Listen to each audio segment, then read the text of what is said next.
mean, to some degree, the fact that the global media has the reach that it does means that there is certainly a view of the world emerging from the producers of global media, which are basically rich Western countries, that is prevalent far more. I mean, anybody sitting in the Fiji Islands or in Mauritius can see Baywatch and see people eating burgers and wearing blue jeans, and that is certainly something for which there is no equivalent in reverse. You're not going to find on the average American television screen people wearing jalabiyas or lungis and eating masala doshas or for that matter, monkey brains.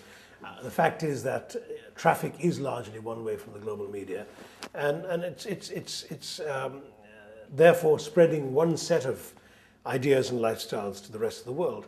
Having said which, however, I still think that we exaggerate the power of those things to transform the world. Yes, Western clothing is certainly pushing out traditional clothing in many parts of the world, but I still think that in those countries, the daily reality of life that I've seen, for example, in India, means that people will never entirely lose their connection to their clothing, their foodstuffs, their habits of life, their languages, and so on.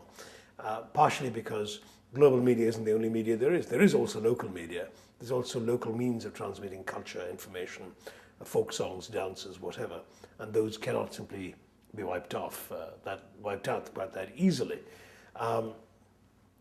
Is media destroying other people's values? Well, if people are sufficiently influenced by the media to destroy the things that they've grown up holding dear, then they are to blame and not the media, it seems to me. But on the other hand, we can all do things in our own societies to preserve alternative forms of expression, to permit diversity. I've often argued that the 20th century was supposed to be the century in which we made the world safe for democracy.